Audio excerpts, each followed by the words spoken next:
बिस्मिल्लाहिर्रहमानिर्रहीम। मैं हूं मोहम्मद बिलाल इफ्तिखार खान और आप देख रहे हैं स्ट्रेटेजिक एनालिसिस ग्रुप। दोस्तों, आज हम बात करेंगे स्पेस वॉरफेयर के ऊपर, जो कि आलमी ताकतों के दरमियान एक नया मैदान जंग बन चुका है।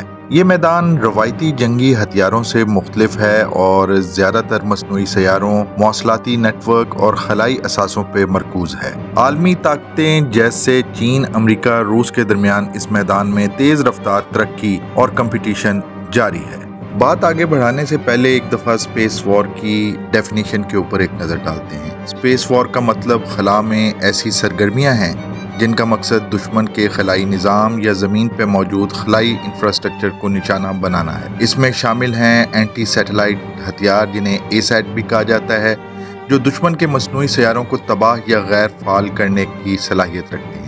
इसके अलावा इलेक्ट्रॉनिक वॉरफेयर, सैटेलाइट सिग्नल्स को जाम करना या हैक करना, काइनेटिक हमले यानी कि मिसाइल या हथियारों के जरिए खला में अहदाफ को तबाह करना, साइबर वॉरफेयर यानी कि खलाई असासों की हैकिंग और डाटा की चोरी, और इंटेलिजेंस और सर्विलेंस यानी कि खला में दुश्मन की सरगर्मियों की निगरानी। सबसे पहले एक नज़र अमेरिका की स्पेस फोर्स पे डालते हैं। अमेरिका की स्पेस फोर्स का क़याम 2019 में सदर ट्रंप के दौर में वकूअ पज़ीर हुआ। इसके मकासद खला में अमेरिकी असासों की हिफाजत, दुश्मन के खलाई असासों को निशाना बनाने की सलाहियत और खला में बढ़तरी कायम रखना था। अमरीकी काबिलियत पे अगर एक नज़र डालें तो इनके पास जदीद एंटी सैटेलाइट हथियार मौजूद हैं। खलाई निगरानी के लिए मखसूस सैटेलाइट्स भी मौजूद हैं, जबकि AI और साइबर सिक्योरिटी सिस्टम भी मौजूद हैं।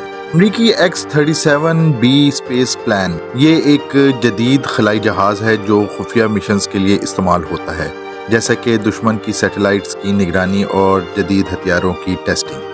इसी तरह एंटी सैटेलाइट हथियार यानी कि एसैट, अमेरिका ने एसैट सिस्टम में सरमायाकारी की है जो दुश्मन के मसनूई सैयारों को तबाह करने की सलाहियत रखते हैं। अमेरिकी गवर्नमेंट आर्टिमस प्रोग्राम के नाम से भी एक प्रोग्राम चला रही है। अगरचे आर्टिमस प्रोग्राम चांद पे दोबारा इंसानी मौजूदगी के लिए है, लेकिन इसके जरिए खला में अमेरिकी असर व रसूख को बढ़ाया जा रहा है। दूसरी तरफ चीन भी इस वक्त अमेरिका का इस दौर में सबसे बड़ा हरीफ बन के उभरा है और खला में अपनी सलाहियतों को तेजी से बढ़ा रहा है। चीनी एंटी सैटेलाइट हथियार एसैट 2007 टेस्ट, चीन ने अपने ही सैटेलाइट को जमीन से मिसाइल के जरिए तबाह करके अपनी एंटी सैटेलाइट सलाहियत का मुजाहिरा किया। चीन के पास काइनेटिक एंटी सैटेलाइट हथियार और क्वार्टर बैटल स्पेस हथियार मौजूद हैं, जो जमीन के मदार में मौजूद सैटेलाइट्स को निशाना बना सकते हैं। चीन ऐसी टेक्नोलॉजीज तैयार कर रहा है जो उसकी सैटेलाइट्स को दुश्मन की नज़रों से छुपा सके। इसी तरह फैंगोंग स्टेशन ये एक खलाई लैब है जो मुस्तकबिल में फौजी मकासद के लिए इस्तेमाल हो सकती है, जैसे कि रोबोटिक बाजुओं का इस्तेमाल करके दुश्मन के सैटेलाइट को गैर फाल करना। चीन ने अपने बिडो नेविगेशन सिस्टम को मुकम्मल कर लिया है, जो अमरीकी GPS का मुतबादल है, और ये निज़ाम चीनी फौज को आज़ादाना नेविगेशन और सिक्योर कम्युनिकेशन फराहम करता है। चीन के त्यानगोंग स्पेस स्टेशन और मून मिशंस इसकी तकनीकी सलाहियत को साबित करते हैं और खला में इसकी मुस्तकिल मौजूदगी को यकीनी बनाते हैं। अमेरिका और चीन की तरह रूस भी इस डोमेन की तरफ खास तवज्जो दे रहा है। रूस खला में एक बड़ी ताकत के दौर पे जाना चाहता है और इस मैदान में अपनी पुरानी बढ़तरी को बरकरार रखने की कोशिश कर रहा है। रूस ने नौदौल मिसाइल सिस्टम तैयार किया है जो जमीन के मदार में मौजूद सैटेलाइट्स को निशाना बना सकता है। 2021 में रूस ने एक एसैट यानी कि एंटी सैटेलाइट मिसाइल का टेस्ट किया, जिससे एक पुराने सैटेलाइट को कामयाबी से तबाह किया गया। रूस ने सैटेलाइट इंस्पेक्टर्स तैयार किए हैं जो दुश्मन के सैटेलाइट्स के करीब जाके उन्हें नुकसान पहुंचा सकते हैं। रूस खला में मौजूद इंफ्रास्ट्रक्चर को साइबर हमलों के जरिए गैर फाल करने की भी सलाहियत हासिल कर चुका है। रूस का रोस्कोमोस खलाई एजेंसी के जरिए स्पेस वॉरफेयर के साथ साथ सिविल स्पेस प्रोग्राम्स को भी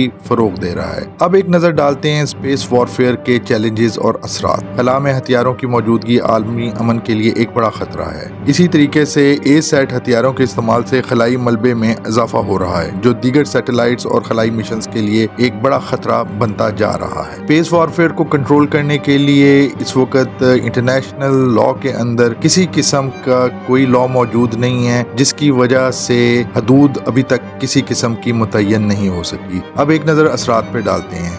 स्पेस वॉरफेयर में बढ़तरी रखने वाली ताकतें ज़मीन पे भी अपनी फौजी सलाहियतों में इजाफा करेंगी। ये दौड़ आलमी ताकतों के दरमियान मज़ीद कंपटीशन को फ़रोग देगी और जैसा कि आप जानते हैं कि स्पेस टेक्नोलॉजी कुछ सस्ती नहीं है। इसकी वजह से जो ताकतें इस दौड़ में शामिल होंगी उनकी मईशत पे भी काफ़ी बोझ पड़ सकता है। अमेरिका, चीन और रूस इस वक्त स्पेस वॉरफेयर के मैदान में बढ़तरी हासिल करने की कोशिशें कर रहे हैं। ये तरक्की दुनिया को एक नए किस्म के जंगी मैदान की तरफ ले जा रही है, जहां ज़मीनी सरहदों की बजाय खलाई मदारों में भी मुकाबला हो रहा है। इस मैदान में होने वाली तेज़ रफ्तार तरक्की आलमी ताकतों के ताल्लुकात, अमन, सिक्योरिटी पर गहरे असरात डाल सकती है। खला जो कभी सिर्फ दरियाफ्त का मैदान था, अब जंग का एक नया महाज बन चुका है।